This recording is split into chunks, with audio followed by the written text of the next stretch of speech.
welcome to Deep End No Floaties, the show that explores major life transitions, whether they are by choice or, in our guest today, Zane's case, life has punched him in the face a couple of years ago.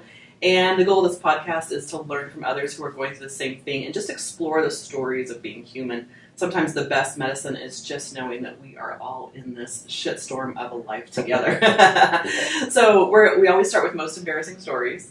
And I had to laugh when I read your notes on yours. I'm dying to hear it. I'm your host, Kim Flynn, and today we're going to explore how to get through really hard things. So most people, Zane, have one thing in their life that went wrong, like their business failed, or their marriage failed, or they got sent to jail. In your case, it was all of them, all at once. Oh, there's even more probably. You just brushed the top. And you got cancer, and everything at once. So, I'm so super excited to talk to you. Zane has been a good friend of mine for probably 7-8 years now. Wow, it's you're been a bit. Man. How long has it been? You're like, dude. No, you're probably right. I think we met in 2013. So I love that. So you've been really instrumental in helping me get through my recent crisis. And so as I was starting this podcast, you're the first person that came to mind. I was like, okay, who has truly had a terrible life? Oh, Zane! Oh, me. Okay. So a quick word from our sponsor. Deep End No Floaties is brought to you by Card Salad, a health and wellness company that teaches you how to systematize habits. Their flagship product is Eat Well, a weekly meal planning system that provides a complete meal planning system and habit stacking. The goal is to never diet again. Visit cardsalad.com. We also have some giveaways from our sponsor. So Card Salad is doing a giveaway, so stay tuned to the end. And also Zane's company is doing a giveaway as well. Do you want to talk about that just briefly? Yeah, Card Salad obviously is an amazing program, and the ability to, train your body. We developed a product too for helping people lose weight that really stink at that, but want to be able to take a pill and just be like, oh, I don't feel hungry anymore. So we developed that, and we're going to give away some samples for people who are interested. They can log on. We'll ship it out to them for free. So. Perfect. That sounds good. And we'll share that link in the notes section. So, Zane, let's start with your most embarrassing story, and bonus points for being inappropriate. So, yeah, go ahead. Well, yeah, unfortunately, you know me, and the people listening probably don't, but I really struggle. Yeah, I know, right? You're all missing out, but I don't get embarrassed very easily, for whatever reason, whether it's being on stage for years or just, speaking or performing or whatever. Jail time, whatever it is, right? So I generally don't get embarrassed, but I think one of my most embarrassing moments, I had just eaten a hamburger at Carl's Jr., and I was driving to California. So I'm on I-15 from Salt Lake, and I'm in the middle of nowhere, literally like the middle of nowhere. And I'd eaten this hamburger, and I bought a Henry Weinhardt's root beer. Well, I don't even know why I remember that, but I know that, Henry Weinhardt's is like famous for the head, right? So you pour it, it's like bubbles everywhere. Famous for the head, huh? Yeah, that's right. Not the first time that I've heard that. So, wow. That's what she said. We said that. So, I'm drinking this root beer, and I'm listening to a comedian, and they made a joke, and I'm drinking this root beer, and I start laughing, and then I start coughing because I'm laughing so hard. And the bubbles are foaming up, and I just start throwing up all over myself. And there's like a car next to me, and I look over and I'm just puking. I'm literally like driving, but my hands are, like I'm holding the steering wheel close because I'm trying, and my legs are squished together. I'm trying to keep, and I just keep throwing up. Yeah, I'm trying to keep it contained, and I just keep throwing up. I'm like blah blah, and this guy's looking at me, and I'm just like, look over, I'm just blah. I just keep puking, and I can't stop because I'm laughing, but I'm coughing, and now I'm driving, and I'm literally in the middle of nowhere, and I'm just covered in throat, which is disgusting, and I know it is, but I was like, crap. So I find the first exit that I can get to that has a gas station. I pull off, I go into the gas station, and I go in the bathroom, and I'm like, they're looking at me, I'm like shedding I just throw all my clothes in the garbage, and come back out, I'm like in my underwear, and I'm just like, hey, I just come back out, and I'm like, I drive to California half naked. It was great. So, it's hard for me to think of other things. that have embarrassed me. I've done a pretty good job of embarrassing my family, but that's probably, that was a pretty good one. So. Oh, that's awesome. All right, well, let's dive in then. First of all, our listeners are dying to know how many people you murdered. 17. What did you do? That they have found. So, I owned a couple of businesses in 2000, from 2000 to 2009. And everybody probably remembers the economy in 2008, 2009 really kind of took a dive. And I had some people who invested in my company. I moved money between companies. That's the quick and kind of quick down and dirty version is I moved some money between the companies, and you can't do that. It's illegal. Didn't tell my investors, and got arrested. From day one, for me, as I sat out, as this happened and everything kind of came together, I just wanted to make it right. I think that was the ultimate thing. I didn't set out to do anything wrong. I never set out to do anything wrong. I think most people don't, in general. Premeditated murder being maybe the exception. Right, yeah. But, it was kind of a whirlwind storm of a lot of things kind of spun out of control. My marriage was really struggling. I was just, I was a whirling dervish, as we like to say, of crazy. And I think, hopefully for me, and what I would tell everybody is, when you screw up, you just have to own it. When we sat down and everything, as I sat down with even the prosecutor, and he's like, look, I don't think you're trying to screw up. I don't think you're trying to do anything wrong. You sold your house, sold your agreement, you've done everything you could to make this right. I think the main thing is you just want to make it right, And I said from day one, I just want to make this right. And so whatever that means, if that means you're going to send me to prison forever, or you're going to, and ultimately the prosecutor said, look,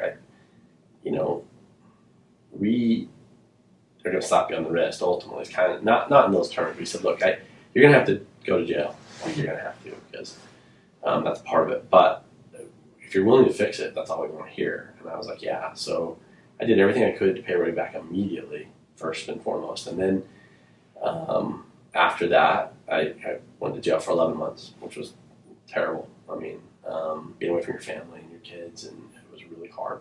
I don't recommend it. But kind of great in a few ways. Yeah, you learn a lot about yourself, and this is what I tell people all the time. And right or wrong, for me, I'm a God guy. I think you know that. I know you always say that, I'm a God person. And for me, there's a scripture in the Bible that says, I was naked and you clothed me. I was hungry and you fed me, and I was in prison and you visited me. And inasmuch as you've done it unto the least of these, you've done it unto me, right? So that scripture didn't mean anything to me until I went to jail. And I got thinking about it. And in my life, I'm like, would I have ever, I was in prison and he visited me. Would I have ever gone and visited somebody who was in jail or prison? No. Those guys deserve to be there. They're idiots, They've done something bad. They're bad humans. Mm-hmm. And being in there and meeting people, 100%, I was like, these guys they're not bad humans. Just I don't think I'm a bad human. I think I made some mistakes, and it's okay to own those mistakes and then fix it, right? And I just really, for me, it was a humbling experience to sit down and go, wow, what have I believed all these years? And I've believed that, these are bad people, they're terrible humans, and that just wasn't the case. And I got to see things probably a little bit differently, maybe a perspective than other people, because I don't hate the police, right? I didn't hate the guards. It wasn't like that. And a lot of these guys, unfortunately, are kind of been in and out of jail for a lot of times. And I was able also to connect with a lot of them and talk to them in maybe a different way that other people didn't. And I'd like to think I was able to make a little bit of a difference in their lives as well. So. Very cool. Yeah. So, and you're totally fine. This is so easy to edit. So no, sorry. I was like, that means stupid. No, you're good. So, what I'm most interested in your story is not your grueling faults. I know that's so fun to mine into and say, now, what did you do next? What did you do next? So, but I'm so interested, though, in you get out of jail. Your marriage is dissolved. Yeah. Your business is gone. How do you restart? Where do you even start from? And the headspace that you must be in that place. So walk us through that journey. Yeah. So I think I had a couple of experiences. I'll share a couple of stories or things that happened, I would say. So a friend of mine, he came up to me at the end of, I get out of jail, and I'm homeless, right? I'm home. I don't have a driver's license. I don't have any money. I have nothing. Literally. Is it like in the movies where they give you your bag of clothes and you walk out with literally the clothes you came in? What if they don't fit you anymore? I always wondered about that. I was so chubby. No, they fit. I don't know. Do you really do put the clothes put the clothes on that you came in with? Yeah. Okay. That's exactly how it works. Wow. And you opened the gate and opened the gate. My ex-wife actually picked me up with my kids so I could see my kids, which was nice. Drove me to my parents' home, and my mom and dad said I could stay with them for a little bit. I can stay a little bit, I didn't know what I was going to do. I mean, you got to imagine, you don't have a cell phone. Like, I had nothing. I think my ex-wife, I want to say, I can't remember exactly, she gave me $20 and my driver's license, which had expired, right? So it expired, so I didn't. $20 and it was like, here you go, like, good luck, type thing. And, I didn't have a bank account. I had nothing. I literally had nothing. Some clothes I had some clothes that were at my parents' house, but I just was trying to figure out what to do. I just didn't know what to do. And I didn't know who I could talk to and like who hated me and who didn't hate me. And again, it's a little hazy, but I think I got it as a Saturday, and then the next day was like Sunday. So I'm like, well, I'm going to go to church, right? So I show up at church, and in my church, I walk in the doors, and the first guy that sees me walks up, and he's like, what are you doing here? Aww. And I was like, well, I'm coming to church, and he's like, you're not welcome here. And I was like, okay, that's pretty cool. Man. Yeah, that was tough. So, but I walked in, I sat right on the front row by myself. I just sat right up there, and there's, my ex-wife and kids are 7 rows back, right? And I just sat there by myself. But I was like, for me, I was like, it was that moment of like, why am I here? I'm not here for anybody else, right? I'm not here for other people. I'm here for me. And I didn't care. Like, I just was kind of like, well, I appreciate that you don't want me here, but I'm coming. Mm-hmm. And if you, kick me out or physically kick me out, then fine, but I'm here. So I just was, it was one of those things that I had come to the resolve that this was not selfishly about me, but I was like, I'm not doing it for you, so I don't care what you think. Yeah. So a friend of mine approached me, and he said, look, you're drowning in the ocean. This was the analogy. He said, you're drowning in the ocean right now. Mm-hmm. And he's like, there are 3 kinds of people. The first kind of people are going to step on your head and make sure you drown. He's like, obviously those are not your friends. So the second kind of people are the people who are just going to throw your life jacket right now. Like they're going to toss you that survival, just the ring of flotation device. And he goes, obviously, those are your friends. He said, but you're going to find is that the majority of the people are standing on the shore with their arms folded. And they're looking at you, and they're going to say, if he'll just swim to shore, we'll help him. We'll give him a blanket to stay warm. And he said, those aren't your friends either. Hmm. And he was right. He was right. A majority of the people stood there with their arms folded on the shore, just waiting to see what I would do. Let's like, see. if he'll swim to shore, then we'll help him, And I found that to be 100% accurate. It's almost like they're waiting to see what other people do as well. Sure. Like side by side, like are they going to support him or not? Mm-hmm. And I no fault there. Like I'm not blaming them on that. I can't say that I haven't done the same thing in the past, right? Because we all want to be judged by our intentions, but we judge others by their actions, right? So we see people doing things and we think, well, are they deserving of my help, right? Is he trying? If he's really trying, then I'll help. And I had a few close people that just threw me a life jacket. And to be fair, and I'll say this, I considered you one of those people. So I hope that that's sweet. Happy to know that. That's sweet. Sorry, I'm not trying to get emotional, but it just, it was one of those things where, there were so many things written and said, and some people heard half the story, and so many judgments are made. And I remember coming and talking to you and just kind of laying it all on the table. Like, here's the whole story. I want you to understand everything, good or bad. And I'm okay if I share the story and people are like, that's terrible. Like, I don't want to talk to you. Okay, but at least hear the whole story, right? Don't hear what somebody wrote in the newspaper or hear what somebody said. At least let me tell you. And I don't try to. I think you remember. I don't try to sugarcoat it. I just say, hey, look, this is what happened, and good or bad, right or wrong, like all I'm trying to do is fix it, right? So. So tell me about the friends who were you surprised with, like the people that threw you life vests that you didn't expect, or people that pushed you underwater that you didn't expect. Yeah, I'm not going to name names, but I will say this: Bill was a real dick. So. That guy's an a-hole. Number one, first and foremost, the best life jacket I got was from my wife. 100%. Your ex-wife? No, my current wife. Although, okay. And to be fair to my ex-wife, she was never really like step on my head, push me under. Yeah. Right, and I appreciate that. It was never one of those things. And I think she also knew the whole story, right? She kind of lived through it with me, and so I don't think she ever was like, oh, hey, he's a bad guy. It's like, hey, he made some mistakes. But, even though we got divorced and kind of went through our own issues, she never was the one to like step on my head. You met your wife after. Met my wife after, yeah. I will say this, like one of the things about divorce, so I've been divorced for a couple of years, and, I wasn't going to date again. I was like, I'm not dating. I don't want to be married again. I just want to play golf and hang out with my kids. And, I always feel like after a divorce, people are broken. And this is just my philosophy, right? But people kind of broken. And a lot of people I know kind of rush back into a marriage because they're lonely or they feel like they need somebody to fulfill them or whatever. And then, yeah, and then all of a sudden, oh, wow. I'm on it today. You are. That's good. They need those filled. So, just lost my train of thought, oddly enough.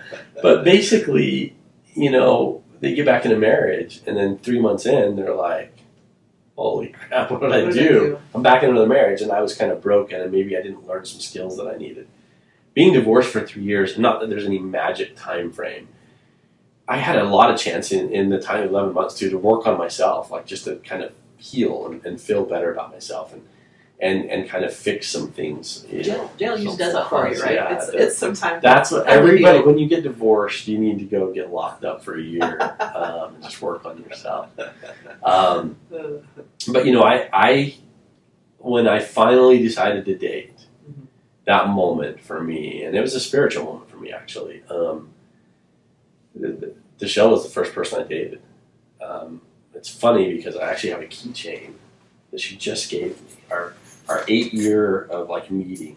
So she just gave me this. I just got it, and it's a picture of us, and it says an 8 year fluke. Because sweet.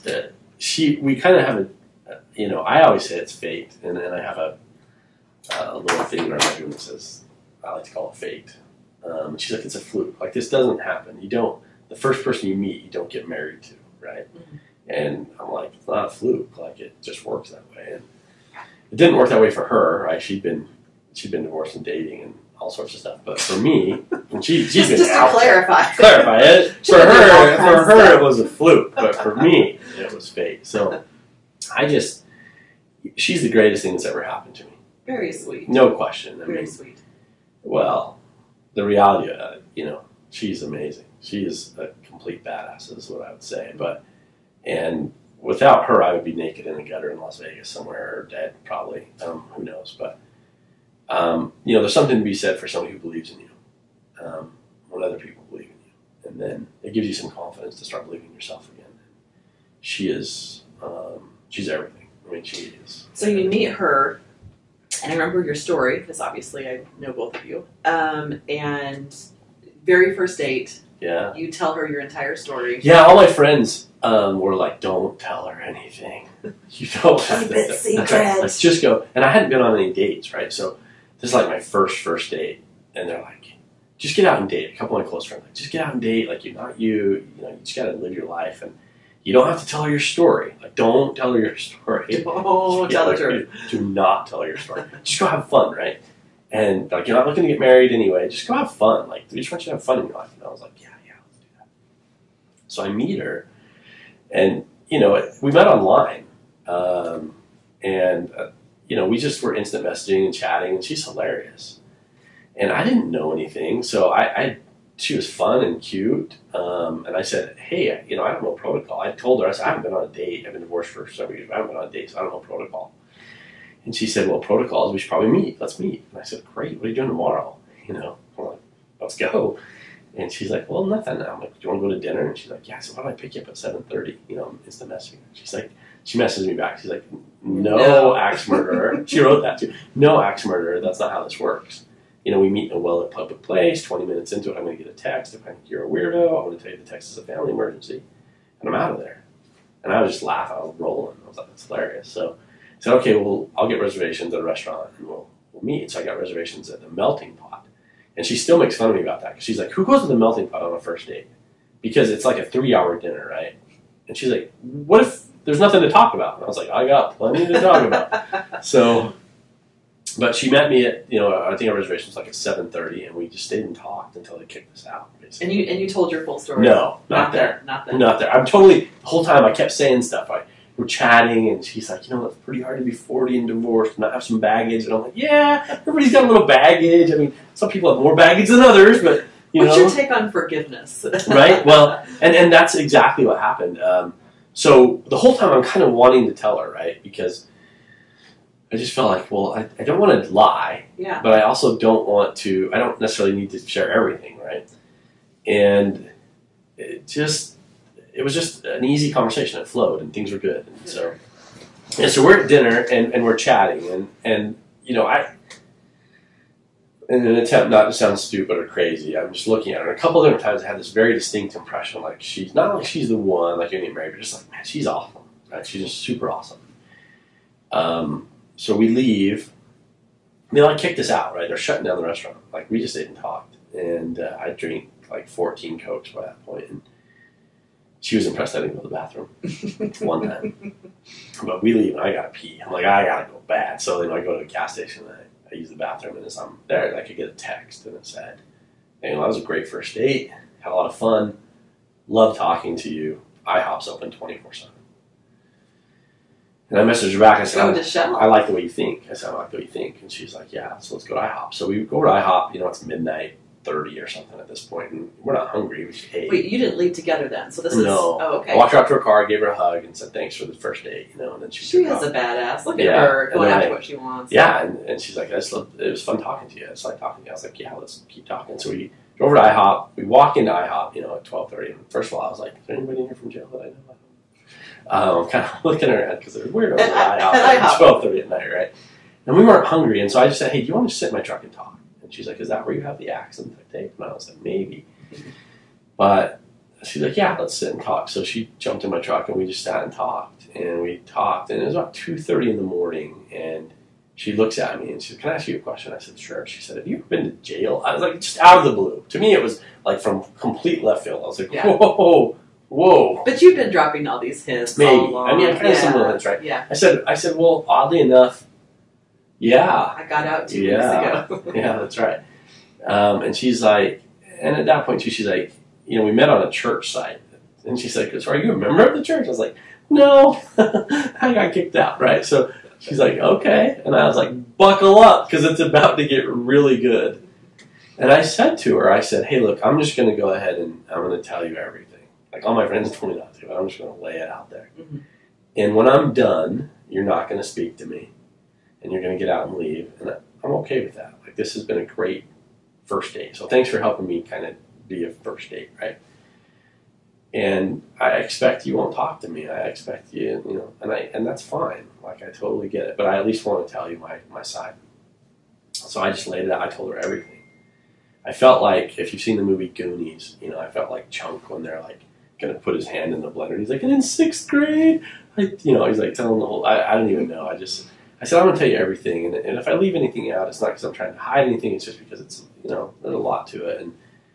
And I just told her. It probably took me an hour. I just threw up on her. And a lot of that going on in your life. Yeah, there's a lot of fun. So I just said, hey, here you go. And I said, thank you so much. And I appreciate it. And I know you won't talk to me again. That's okay. Mm. And I did tell her, too, I said, if you have any questions at the end, I'll answer them. I'm not afraid to answer them. Go ahead. And so she asked me one question. She said, I do have a question for you. And I was like, all right, it's going to be about something about jail. Give me something. She said, basically, do you believe in forgiveness? She's like, do you believe in that? And I said, well, yeah, I do. She's like, cool, so do I. So, wow. yeah, she's like, I don't care about your past. She's like, I'll figure it out. She's like, I'll figure out if you're a good guy. Like, but I've had a fun time and I want to date you, and I'll figure it out. Like, she's like, I believe by their fruits you'll know them, you know. So she's like, we should date. Let's just date and see where it goes. And, you know, you can tell me all this stuff, but I'll figure it out. And I was like, are you serious right now? Like, are you a real human? Like, who would say that, right? I just didn't understand that. And then she said, and you don't even know my baggage yet, right? What if mine's worse than yours? And I was like, holy crap, is it? And she's like, no, it's not even close. But I just very much appreciated that. And she's always been a person who talks about, you know, one of the things I mentioned is perspective and perception, right? The difference between those two things. And it's huge. I preach that to my kids. I preach that in business, that, you know, perception is what we believe in the moment. And perspective comes with time. And they might even be the same, you know, and I try to always keep that in mind. And I think that's one thing my wife does really, really well. You know, I have this, you know, if you drive down the freeway and some guy cuts you off, her perception is that guy's an a-hole and he's a jerk, right? But if you know, later you learn that guy was rushing to the hospital because his wife's in labor and she's going to die. Maybe he was throwing up in his lap. Yeah, maybe he was throwing up and he needed to change his clothes. When you have perspective, it changes your perception. Nice. You know what I mean? Nice. I think the perception for a lot of people, and this is what I was grateful for, was I had a lot of people who said my perception was that you're this maybe terrible human being, but then I met you and I realized once I got some perspective on what happened and why it happened, and that was the thing with Michelle. Like I never tried to justify mistakes I made, but I do want people to know the state of mind or the frame of mind maybe that I was in or why it happened. When you're in a bad frame of mind, oftentimes you make poor decisions, right? When you're desperate, you make poor decisions. It's not because you're a bad person. It's just like you're desperate and you're trying to do anything that you possibly can. One of my favorite movies is John Q. I don't know if you've seen that. I haven't heard of it. Denzel Washington, his boy's dying. He's got a heart. He needs a heart transplant. He can't get a transplant. And his wife says, John, do something, right? And he's desperate. So he goes and he takes the ER hostage. Oh, okay. And he's trying to find a heart for his son, basically. And so he wants to kill himself so that they'll take his heart and do it. It's an amazing movie. But ultimately, you know, he's not making very good decisions because he's desperate. Even though he's trying to do something right? It's this moral dilemma of he's trying to save his son.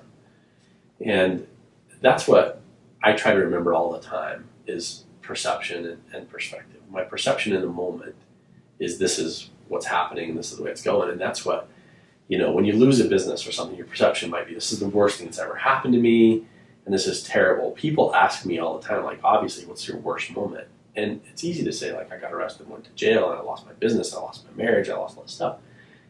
But today I would tell you that's the best thing that ever happened to me. You know, in that moment, I don't view it that way. I look at it like, this is hell. This is the definition of hell. But 11 years later, I now have a new business. I now have a new wife, some new kids even, and I look at it and go, man, what a blessing that was. And that's my choice. I get to choose my perspective, right? I get to choose. And so many people look at things that maybe have happened to them that was poor or bad, and it puts them on a new trajectory. And you look at that and go, without that happening, would I have ever started this other thing or would I have ever done that? Probably not. Mm-hmm. And so if you can choose to look at it in a different light, I think it provides you an opportunity to grow. And so, you know, you talk about how do you overcome things. I think so much is what the story you tell yourself in your head. So let's actually go back there. So you get out of jail, you're doubting yourself, you've lost everything, and you said something key in the beginning. You said, when someone believes in you, then you can start to believe in yourself. So you meet this amazing woman. Yeah. She believes in you. You can start to believe in yourself. What's your next step? How do you pull your life back up from that point? Yeah. No bank account, no driver's license. Yeah. But now you got a girlfriend. So that's great. That's great. I like that. Yeah. You know, I think a big thing is I started to work, you know, and I was looking for work. It's funny because I couldn't get a job for a while. I mean, I was like, look, I'd been a CEO of a company. I've been, you know, a professional entertainer. I'd done all this stuff, but semi-blackballed and nobody wanted to talk to me. And And I was like, dang, I mean, I just want to be a cashier at Walmart. You know, I mean, give me something. Well, Walmart has some standards. Yeah, I know. They do, and they weren't going to take a slime ball like me. So I was just trying to figure out, like, what could I do? And you know, and I'm an entrepreneur by heart, so I was trying to figure out what could I get involved in. And I had started a little bit of an installation company prior to going away for 11 months. And then when I came out, I was trying to get back involved in doing some of that. So I started doing that on my own and piecing together, you know, a bit of that business. And that was working. But, you know, a quick story here. I remember learning this. It was Aristotle Onassis who said this. He was being interviewed, right? And at the time, I don't know what year it was, but he's probably the richest man in America at this point. You know, he's a shipping magnate, you know, married Jackie Kennedy, right? So this reporter sits him down and he says, if you lost everything, what would you do? How would you get your money back? And he said, well, I'd get a job. First thing I'd do is get a job. And then I'd start to save my money. And I'd save my money until I had $500. And when I had $500, I'd go to a restaurant. It costs $500 to eat. And I would eat a $500 meal. And the reporter said, it's the dumbest thing I've ever heard. That's stupid. Why would you do that? And he said, and that's why I'm a billionaire and you're a reporter. Because you don't get it. And he said, because when I went to eat there, I would be hanging out with people who could afford a $500 meal. And I started to rub shoulders with them. And I'd hold the chair out for them and introduce myself. I'd walk around and introduce myself to everybody in that restaurant. Because I want them to get to know me. When I was dating Michelle, her youngest son, I think he was 11, he was playing soccer at the time. And, you know, I'd done a bunch of stuff with Real Salt Lake. And I knew a bunch of the players. And he's kicking the ball against the wall, you know, and I'm trying to make a good impression, you know, because I'm the new boyfriend or whatever. I said, oh, hey, you like play soccer? He's like, yeah, I play soccer. I said, well, cool. I'll take you to a Real Salt Lake game sometime. And he's like, oh, my dad takes me to those. Oh, that's cool. I said, well, who's your favorite player? He's like, Nick Raimondo. I'm like, oh, Nick's a great guy. You know, I know Nick. I've gone to dinner with Nick, and he's a cool kid. And I said, well, if you want to, I could take you down. I could introduce you to Nick. And he's like, you know Nick Raimondo. I'm like, yeah, I know Nick Raimondo. He goes, does he know you? And smart kid. And I laugh about that because it's like saying, do I know Michael Jordan? Yeah, we probably all know Michael Jordan, but does he know you? And I tell people all the time, it's not about what you know, right? I think a lot of us say, look, there's a lot of smart people who don't do anything in life. There's a lot of dumb people who do amazing things. And it's not about who you know either. It's not about what you know and who you know, but it's about who you know and who knows you, right? Who you can be a resource to. And a blessing in my life is that I just happen to know a lot of people, and I continue to try to put myself in front of people who can introduce me to more people and rub shoulders with the right people. And I think that's what Aristotle Onassis was trying to say. He's like, look, if you want to be a business person, hang out with business people. If you want to be a millionaire, hang out with millionaires. If you want to learn mechanics, hang out with mechanics. It doesn't matter. But who you associate with is really important. So is that one of the keys to pulling yourself back out? So, and I love that you play in your strengths, right? Your strengths are people skills, and not just skills, like people connection. That's your strength, right? Yeah. And so it's interesting that you say, what helped me get through this was meeting people who believed in me and hanging out with people who could help me. And I can help them. So it's people. Yeah, absolutely. And I think that really is the key for just about everything, right? Is people. Who can help us? Who is willing to lend a hand? You know, what I've found is, generally speaking, and most people that I spoke to that are business-wise, even after maybe sharing my story, talking to them, they're like, we get it. You know, we've been in similar situations in business where businesses are failing or businesses are struggling, and maybe we move some money or we sit down to some different things, right? Most business people I talked to are like, they were like, yeah, we get it. We've declared bankruptcy 10 times, or we've had this issue, we've had that issue. And so a lot of times they weren't so hung up on my story. They were just like, hey, what can we do to help you? We want to help you succeed again. We want to help get you back out there. And so a big part of that is people. I mean, I think as humans, we're social creatures, right? We like social proof and social evidence that we're doing the right things. And having some people that just, like I said, believed in me. My attorney, oddly enough, is another one of my heroes. I mean, he, after everything happened, right, he visits with me after I get out of jail. I'm not hiring him anymore. I'm not paying him, but he's like, hey, I really want to be involved with you. Like, I really want to do business with you. And he and I actually own a business together now, which is interesting, right? But he's like, I'm not going to let you screw up again. So I'm going to be a part owner in this business. And again, having that confidence of somebody just say, hey, look, like, I believe in you. I believe you can do this. And then, and honestly, I don't even remember how we met. I truly don't, me and you. We met at one of my events. You were speaking. Tiffany That's right. introduced Somebody, us. yeah, like Tiffany. And Tiffany's a great example. Tiffany came and she visited me, right? She's a pastor. I mean, she's amazing. Tiffany's incredible. So we'd done a bunch of stuff together prior to everything happening. And she came and visited me when I was in jail. And just was so kind, right? And she's like, what can I do to help you?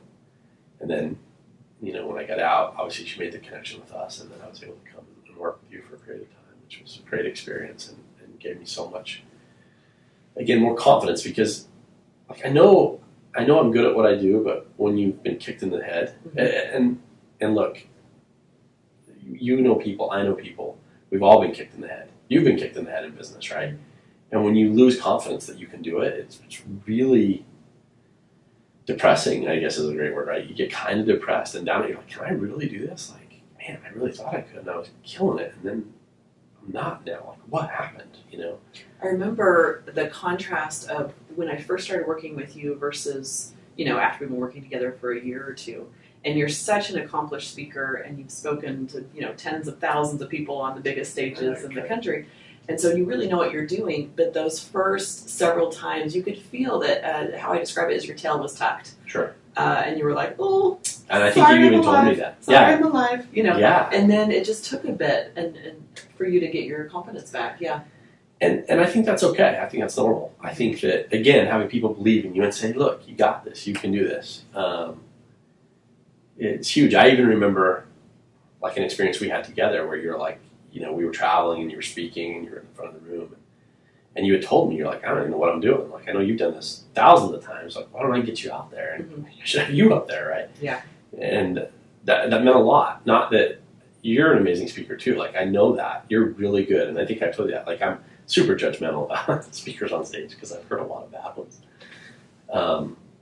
But I just was like, man, that means a lot to me, right? Same thing. It's when people believe in you and know that you can do it. And that's what good humans or good coaches, that's why I like sports so much. Good coaches get more out of their teammates and their athletes than even the athlete thinks that they can do, right? They just lift them up. And so, yeah, that was a big thing for me, is just having some people that started to believe in me. And then you start to see a little bit of success and you start to see things, you're like, yeah, I can do this. And then I don't want it to be like, oh, it's just this instant hockey stick curve. Like, I still got kicked in the teeth. I mean, I remember, this is a good example. I had made an agreement that I would give a percentage of everything I made. I still need to pay some people back, right? So a percentage of everything I made was going back. And so I'm getting ready I want to buy a wedding ring, right? I want to propose to my wife. And so I was able to set up a bank account finally, and I'm putting all this money, I'm saving it. And I go to buy gas one day, and my bank card's declined.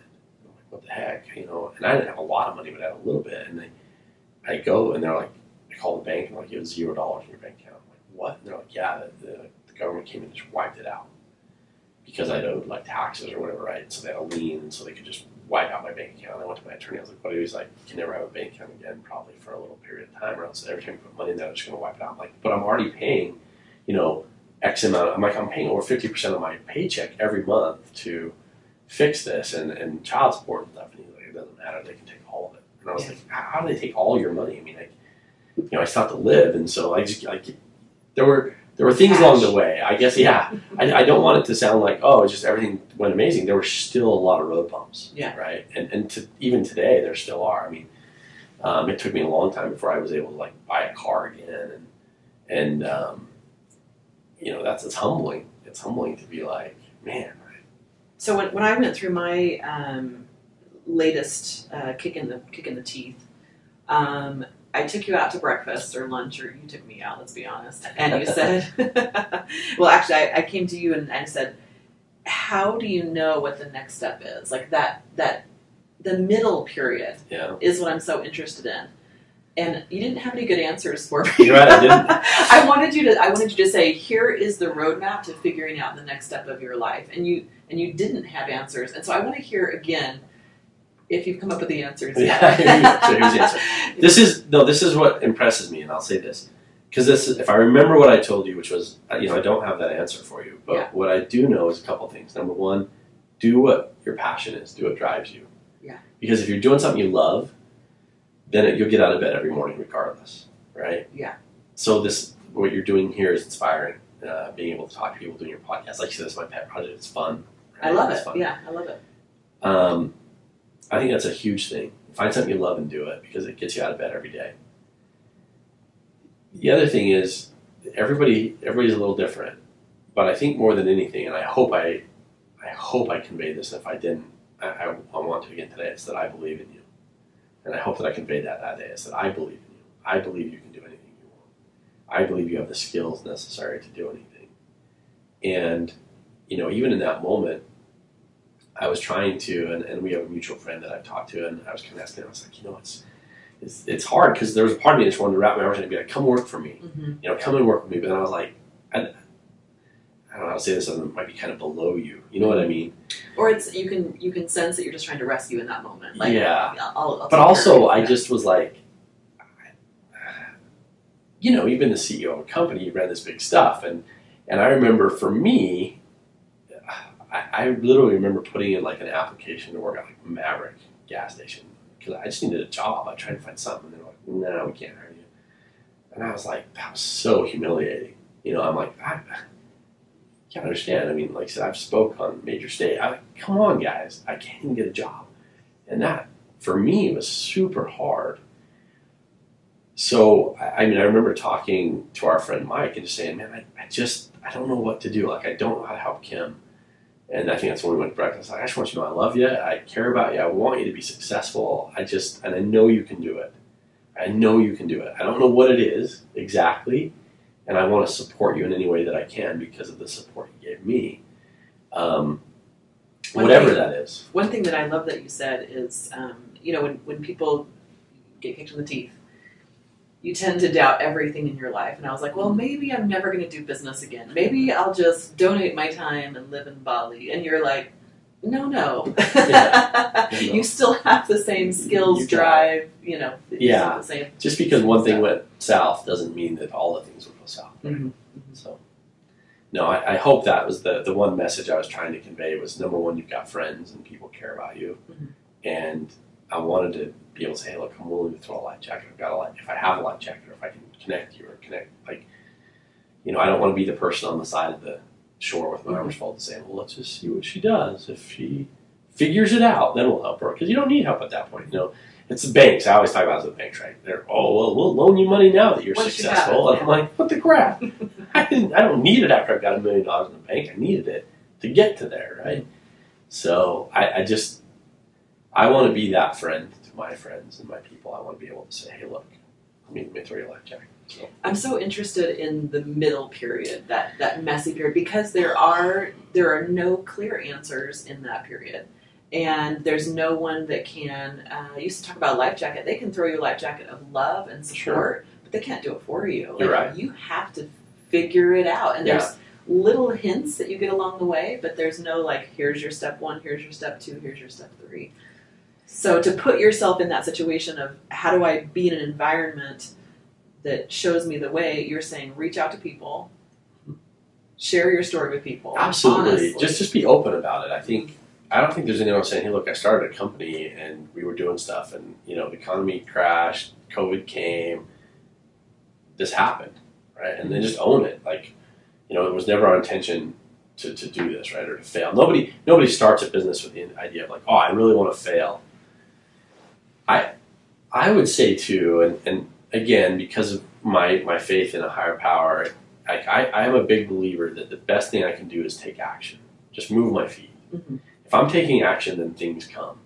If I sit in bed and curl up in the fetal position, which I've done several times, don't get me wrong. There are days when I'm like, I don't know, I'm going to go on.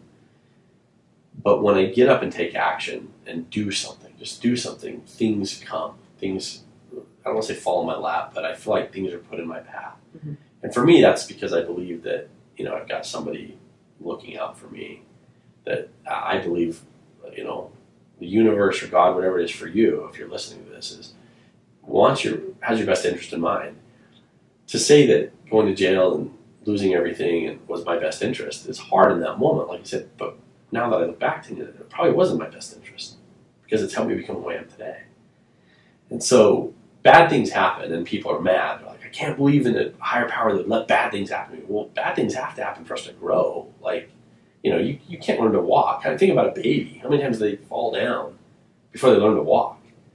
The first time they fall down, like if you don't fall down, you never learn to get back up. Mm-hmm. So, you talk about that messy middle period, and that's why I said do stuff you love. Like find something you're passionate about. For me, I became extremely passionate about cannabinoids, for example. I mean, that became a strong passion of mine because I was trying to help people live a healthier lifestyle. Like what you're talking about with, your sponsor, the company that does the card salad, right? How they're helping people live healthier, making better eating choices, the non-diet diet, right? Eating better food, eating all that stuff. So this is your business now, and it's called Sukavu. Yeah, Sukavu, which is cool. Let me tell you the name behind it. So Kavu, C-A-V-U, it's an acronym. It stands for Ceiling and Visibility Unlimited.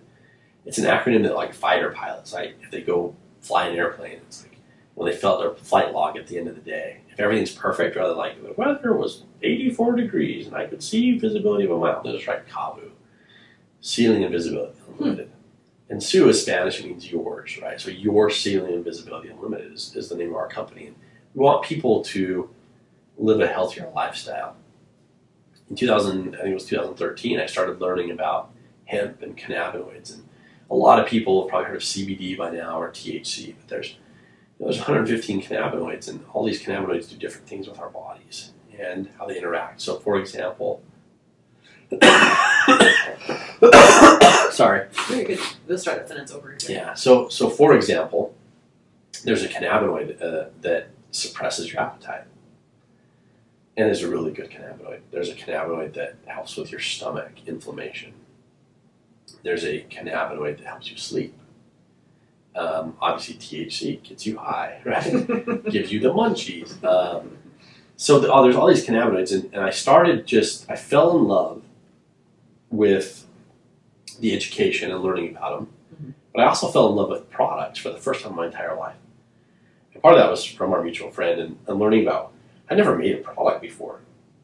I became really fascinated with like making products, and it was really cool. And I wanted to make products that would make a difference in people's lives. And so, like for example, one of my favorite products that I just developed was this product for people with high blood pressure. If you're over the age of 40 and you live in the United States, like 63% of Americans have high blood pressure.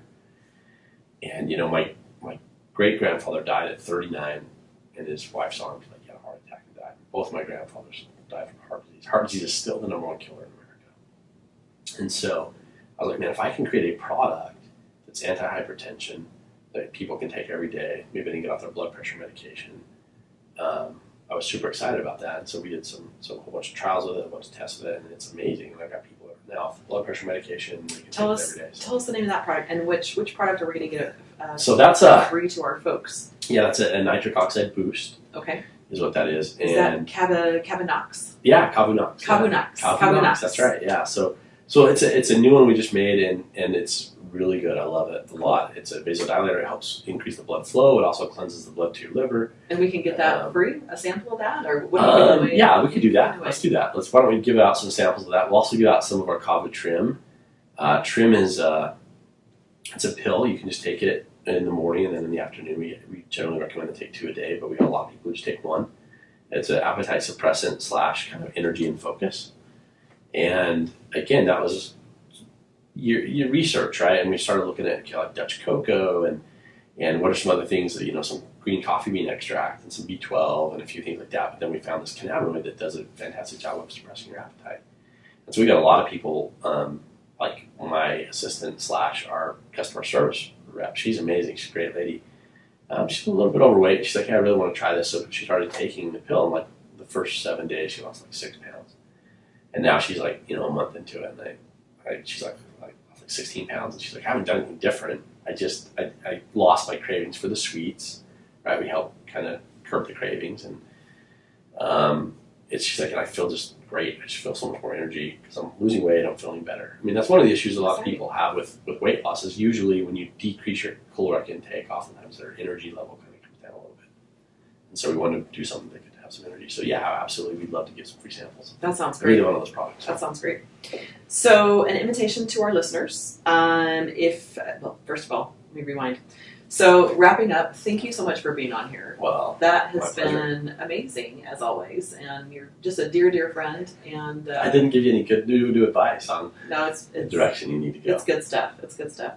So, invitation to our listeners: if you have been through a life-changing experience having to do with health, specifically looking for body positivity, overcoming an eating disorder, losing weight in a sustainable way, and you would like me to ask you awkward questions about it so your experience can help others, please leave a comment with your 5-star rating naturally, and we'll follow up. The giveaway from our sponsor Card Salad, if you leave a comment about your favorite quote or idea that Zane has given you from the show and why you loved it, tell us in the comment section. I'm going to pick my favorite every single week and send you a free Eat Well starter kit, which is a $150 value. Next week, we're going to continue to explore strategies and experiences of being Deep End No Floaties. I think next week we have someone who made a very controversial choice in his life, and everyone told him not to, and he did it anyway, and he's never been happier in his life. So, awesome. Stay tuned for that.